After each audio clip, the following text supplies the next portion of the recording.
Moi, je vais vous proposer une petite promenade, une petite balade à travers la Wallonie, avec une vue un peu impressionniste, où je vais vous montrer un peu ce que j'ai vu ou ce que mes collègues de l'IRPA ont rencontré en cours de route. Donc, ce n'est pas un exposé nécessairement très bien structuré, c'est vraiment une multiplicité de cas que je voudrais évoquer avec vous aujourd'hui. Alors voilà un exemple type de ce que mes collègues qui ont réalisé dans les années 1960-1970 le fameux répertoire photographique du mobilier des sanctuaires de Belgique dont on a déjà parlé. Voilà le genre de choses auxquelles ils ont été régulièrement confrontés et ça ne s'est pas arrangé depuis lors. Il est clair que la réforme liturgique issue du Concile Vatican II s'est révélée véritablement catastrophique pour le mobilier des églises. Certains disent d'ailleurs, les meilleurs auteurs, que ça a été a eu des effets au moins aussi négatifs que la Révolution française. Alors, dans cette promenade, je vous montrer quelques églises. Au début, quand je faisais mes conférences, je n'osais pas trop citer les églises dont il s'agissait. Maintenant, je balance carrément. Nous sommes à l'église de Bonlay, dans le Brabant wallon. Et ça, c'est les vieilles photos IRPA. Donc moi, je vais dans l'église, je vois l'église comme ça, puis je retourne voir la vieille photo IRPA. Et je suis évidemment, de temps en temps, un peu désolé. C'est un aménagement typique des années 70. Et on a bazardé tout un décor mobilier qui avait été conçu notamment par Laurent Benoît Dehouet, qui était l'architecte, le grand architecte de nos régions au XVIIIe siècle. Le curé avec qui je m'entretenais de cela me disait, vous savez, à l'époque, en faisant disparaître tout ce mobilier, on avait l'impression de faire œuvre pie. Et voilà notamment le genre de choses qui a disparu. C'est un tableau d'hôtel dans cette église, c'était sur un hôtel latéral, on a bazardé l'hôtel latéral avec le tableau. C'est une superbe église, ça. Malheureusement, c'est une superbe église gothique, avec un mobilier baroque. C'est Saint-Martin à Ath, aussi dans les années 80. Ce souci de purification patrimoniale, il y a la purification ethnique d'un côté, il y a la purification patrimoniale de l'autre, où justement dans l'esprit post-conciliaire de ce besoin d'épuration, mais on a bazardé tout le mobilier baroque. Ça n'a rien de vraiment neuf. Quand on lit les débats qui ont eu lieu, notamment de ce qui allait devenir la Commission des monuments et des sites au XIXe siècle, on lit déjà toute une série, à travers les archives, de discussions de ce type. Pourquoi ? Parce que là, alors, on est en pleine vague néo-gothique et on déshabille les églises baroques pour refaire du gothique. Et maintenant, on déshabille le mobilier baroque pour refaire rien du tout, mais pour retrouver la pureté des lignes.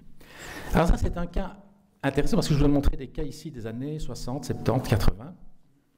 C'est une petite église du Brabant wallon, à nouveau, Dion-le-Val. Et là, nous avons été contactés à l'IRPA, parce que c'est donc vraiment une démarche active de la fabrique d'églises, et vraiment, je tiens à souligner combien c'était positif, qui contacte l'IRPA et qui nous appelle en disant, venez un peu nous dire ce qu'on peut vendre. Ma première réaction, c'est de dire, mais vous ne pouvez rien vendre. Bon, oui, mais enfin, bon, on va garder les trucs baroques et quelques éléments 17e, 18e, mais pas comme le 19e siècle. Bon. J'ai essayé d'expliquer que c'est une église de 1840, qui n'est pas classée, hein, mais qui avait une cohérence d'ensemble, notamment cette chaire de vérité. Alors j'ai discuté avec le curé, il m'a expliqué la chaire de vérité. Je dis, mais avancez là d'une travée si elle gêne. Alors il m'a répondu, mais c'est le reflet de l'obscurantisme de l'Église des siècles passés. Et moi, à ce niveau-là, je ne sais plus discuter. Moi, si on est autre côté. Et voilà l'Église aujourd'hui, et je trouve qu'elle est absolument remarquable sur le plan pastoral. C'est une réalisation d'un de nos plus grands architectes, Jean Cosse. Mais à quel prix? Donc je me suis battu avec la fabrique, mais je n'ai pas eu gain de cause. Donc l'hôtel, tout le mobilier du 19e siècle a été vendu. J'aurais bien dit aussi, il vous faut les autorisations épiscopales et civiles nécessaires, ministérielles nécessaires. Il m'a dit, on va aller à l'évêché. Et je me suis disputé avec l'évêché parce que l'évêché leur a dit, vous pouvez y aller et vous vendez tout sans rien demander à aucun ministre. J'ai été convoqué par l'archevêché de Malines-Bruxelles à la suite de cela. Mais je n'y suis pas allé. Alors, on a parlé plusieurs fois de l'église Saint-Mangold. Et je suis très très content parce que moi, je vais vous montrer ce qui se passe en aval. S'il n'y a qu'une phrase à retenir de ce que je dirais aujourd'hui, chaque fois qu'il y a désaffectation d'une église, c'est toujours le mobilier qui trinque. Parmi tous les beaux exemples de réaffectation que M. Jeannès nous a montrés, chaque fois on peut se poser la question, tous ces édifices étaient ornés de multiples œuvres d'art plus ou moins intéressantes. Voilà Saint-Mangold, désaffecté en 1979. Vieille photo de l'IRPA, évidemment. Et j'ai aussi abouti à cela par mes recherches personnelles. Ah oui, donc désaffecté, voilà, on a voulu retrouver la pureté gothique, et parfois je me demande comment il faut entendre le mot gothique. Voici donc le maître-autel, et moi je m'intéressais au tableau. Et donc je cherchais une photo du tableau, alors j'ai trouvé dans un bouquin ce tableau. Ce n'est pas un chef-d'œuvre d'histoire de la peinture, mais il est exceptionnel sur le plan de l'iconographie, et j'ai pu l'attribuer à un des meilleurs peintres de la principauté de Liège au XVIIIe siècle. Et je cherchais désespérément ce tableau, et c'est le conservateur du musée de Huy qui m'a dit un jour, ce mobilier de Saint-Mangold a été essentiellement entreposé dans une école utoise. Et il dit un jour, en dessous d'un confessionnal, j'ai trouvé une vieille bâche, et j'ai appelé des ouvriers communaux pour qu'ils me retirent la bâche. Et voilà la bâche qu'il a retrouvée. C'est le tableau du maître-autel, qui a été retiré en 1979. Le musée nous a appelés, il n'a pas appelé des restaurateurs, mais pour restaurer ça, c'est irrestaurable, c'est fini. C'est une toile qui est perdue, c'est impossible de retrouver quoi que ce soit. Donc voilà typiquement le genre de situation que l'on continue à rencontrer. Il ne faut pas croire que c'est fini. L'exemple que je montrais de Dion-le-Val, 2002-2003.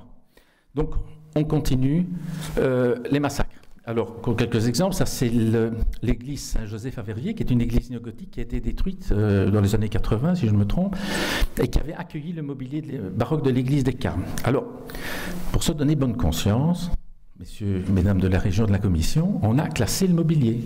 On dit, pas on détruit l'église, mais on va garder le mobilier. Et on a gardé le mobilier. Mobilier classé. Moi, je ne sais pas si, à mon avis, c'est du bois à brûler maintenant. Hein. Donc, c'est évidemment un pis-aller. Hein. C'est s'imaginer qu'il a été entreposé dans différents entrepôts à Verviers, puis il a déménagé plusieurs fois. Et voilà, récemment, on a appelé l'IRPA en disant, vous voulez peut-être venir voir dans quel état ça se trouve. Et moi, j'ai répondu non. Quand j'ai vu la photo, j'ai dit non. Non. Des restaurateurs privés, je crois, sont allés. Je n'ose pas imaginer le prix pour désinfecter tout ça. L'église de Jamagne, désaffectée et détruite il y a 3 ans, je pense. Problème de stabilité, effectivement, il faut détruire l'église, certes.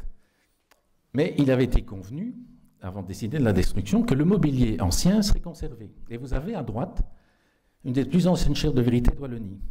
En dernière minute, la fabrique d'église a décidé de la vendre, et en août 2008, elle était vendue à un brocanteur de la Louvière.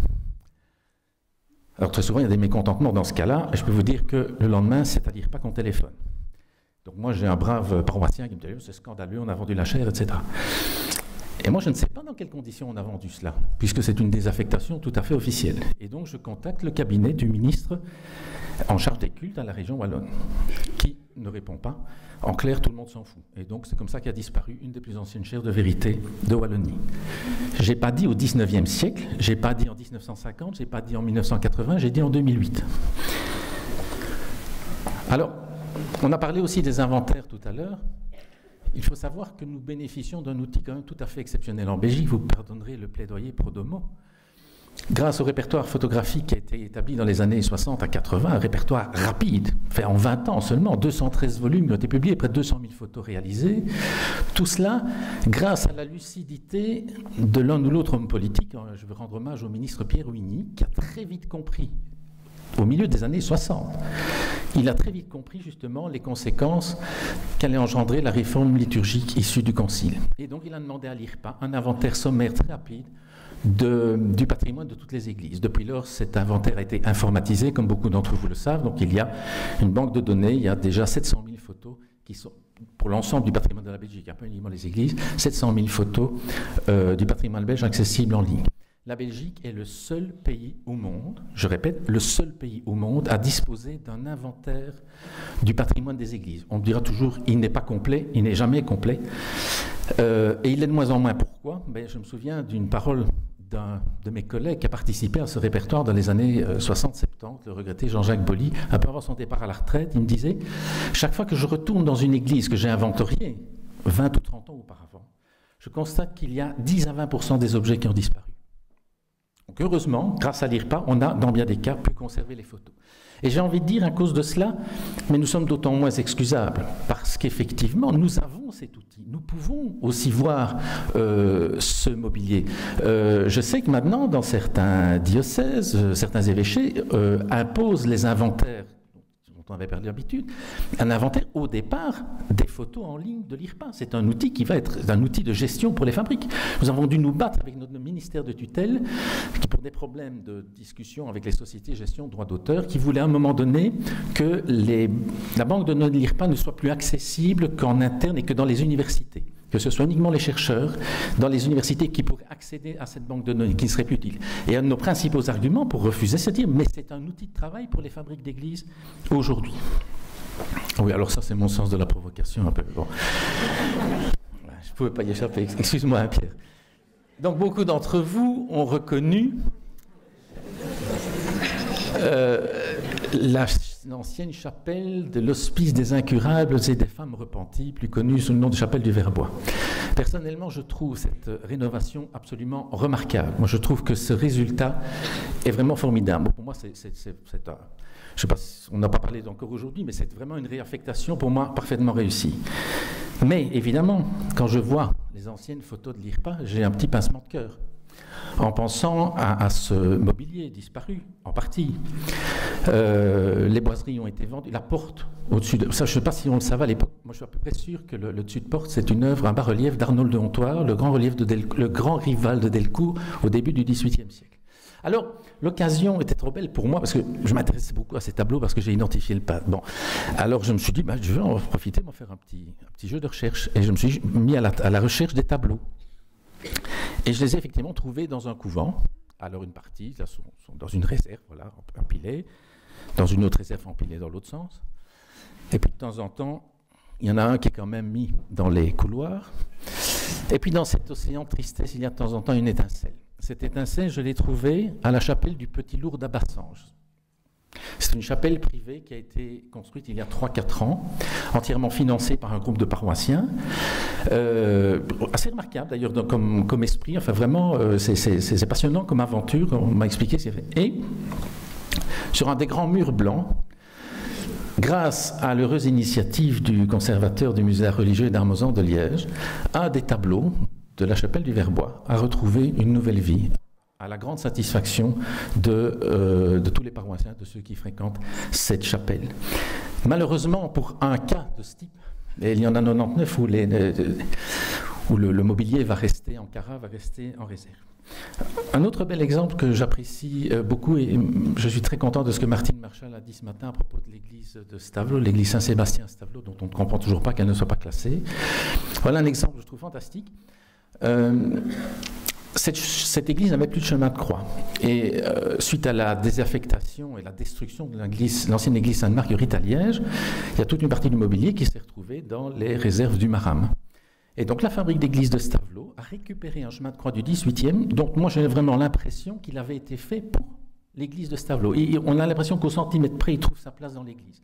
Donc voilà, c'est une superbe église du XVIIIe siècle qui a retrouvé un chemin de croix, qui est un dépôt de l'église Sainte-Marguerite, et donc voilà un mobilier qui retrouve vie. Malheureusement, ça reste trop rare. En clair, la solution, parce que qu'on le veuille ou non, et Madame Leclerc a eu raison ce matin de souligner que les désaffectations ne résolvaient pas grand-chose. Ça, l'expérience qu'on a à l'IRPA, c'est bien une leçon à tirer pour nous, c'est que le mobilier n'est jamais aussi bien conservé que quand l'église est une église, évidemment.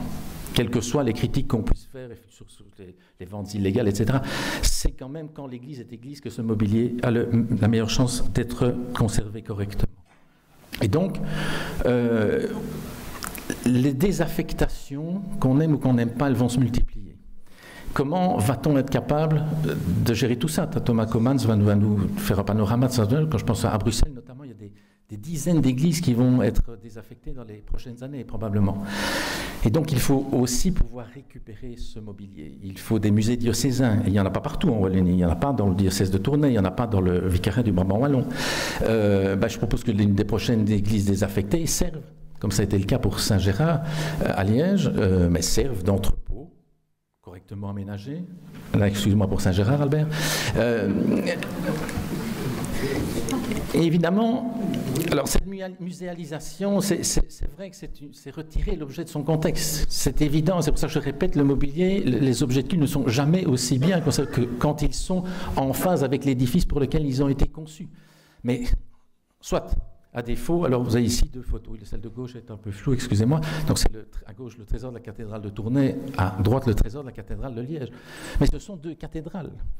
Et donc je crois qu'il faut aussi réfléchir à voir comment on peut mettre en évidence les pièces les plus intéressantes du patrimoine dans des églises parfois plus secondaires aussi. Et nous avons de très beaux exemples. Je recite à nouveau l'église Saint-Sébastien-Stavelot, qui a des choses absolument remarquables et qui a aménagé un petit trésor. On sent que c'est fait un peu avec les moyens du bord, mais c'est remarquable. Et donc il faut aussi repenser à ça. Et j'aime beaucoup cet exemple ici. C'est un ancien hôtel canonial de Bayeux, qui est devenu la conservation départementale du Calvados.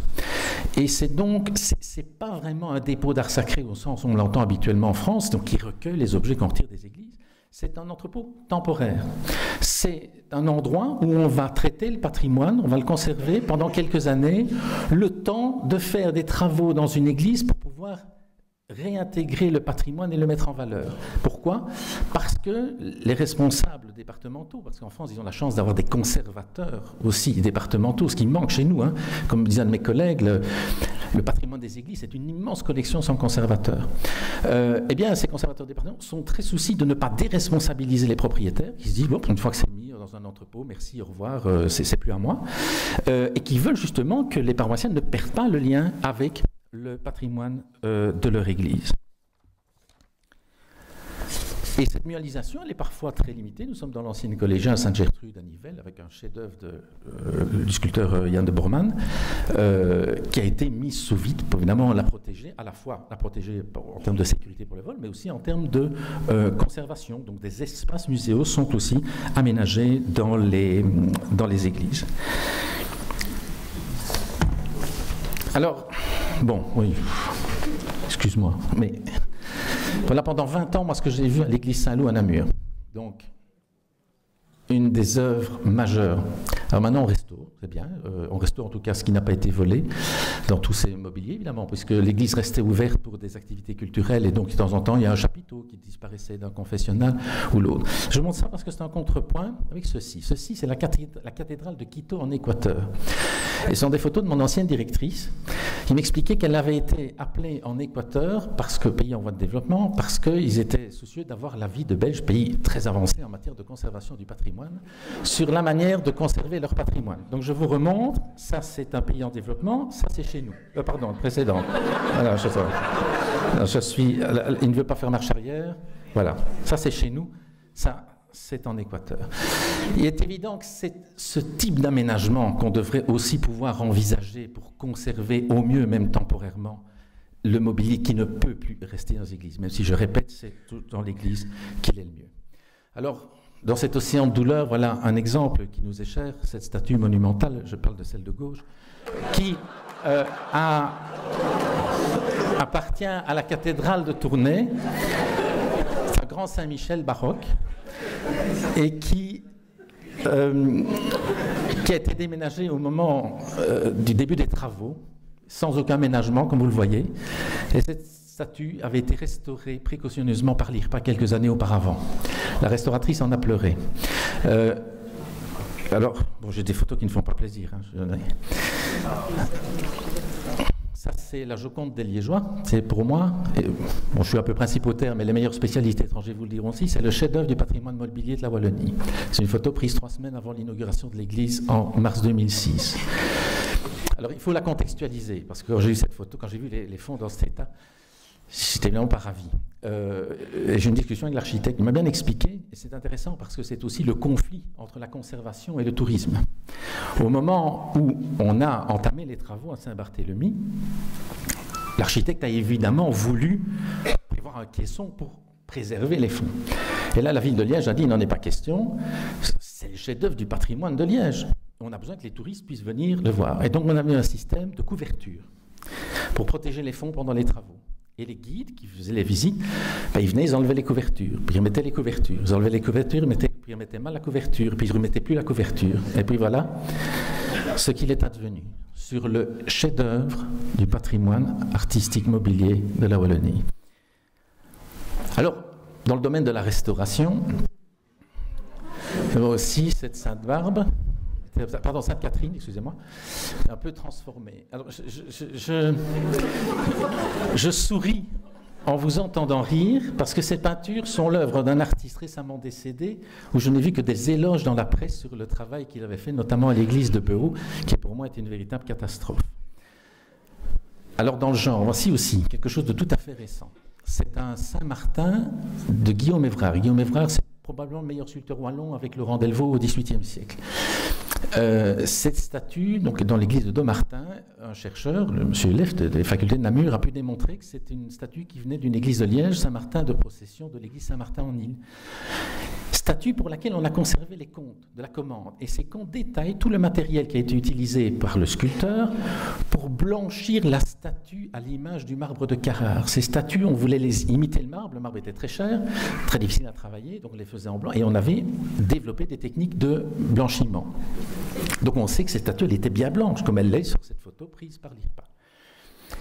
Et M. Neff, quand il est allé dans l'église, un jour, il a insisté sur le fait que c'était vraiment une œuvre exceptionnelle. Et il le regrette aujourd'hui parce qu'une paroissienne a voulu faire un don à l'église et la fabrique s'est dit on va mettre en évidence, en valeur, notre statue exceptionnelle. Je répète, ce n'est pas en 1850, ce n'est pas en 1950, ça date peut-être fin des années 90, d'une dizaine d'années. Tout cela dans l'indifférence quasi générale. Madame Leclerc a très bien rappelé les dispositions réglementaires ce matin.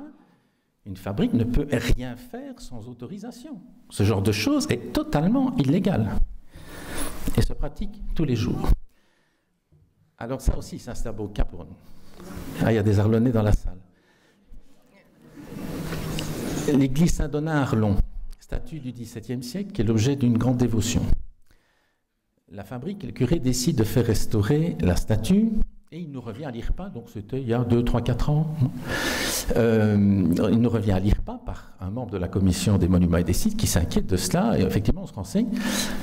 Le curé veut confier cette statue du XVIIe siècle en restauration à une communauté religieuse qui, si je suis bien informé, c'est une communauté qui s'est spécialisée dans l'aide aux délinquants, la réinsertion, voilà, moi je cherche, de délinquants, et parmi les activités de réinsertion, il y a la restauration des sculptures. Je n'ai pas la photo après, je n'ai pas encore eu le cœur d'aller voir, mais les échos que j'en ai. Donc voilà une statue du XVIIe siècle qui a été restaurée donc par des... Bon.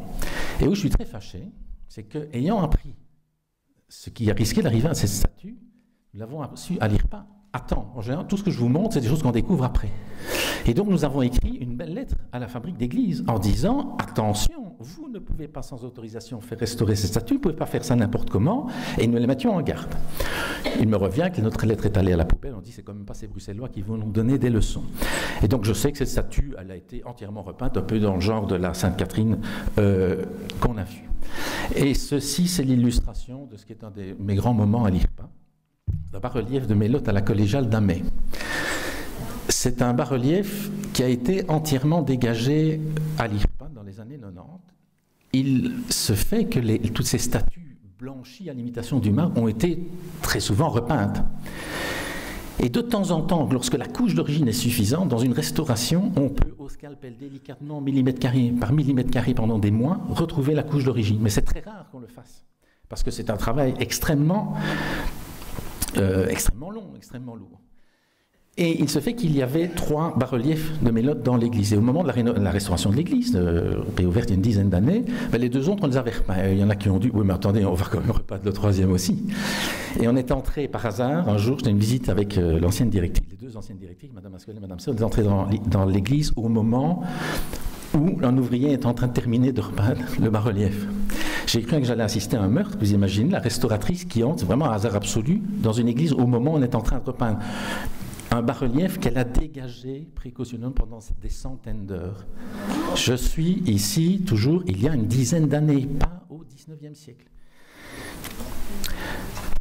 Dans les exemples édifiants aussi, c'est un tableau, une vieille photo IRPA, tableau qui a été abîmé pendant la guerre, martyr de Saint-Folien de l'église homonyme à Liège, tableau du milieu du XVIIIe, pas un chef-d'œuvre, mais passionnant parce que tout à fait unique sur le plan de l'iconographie.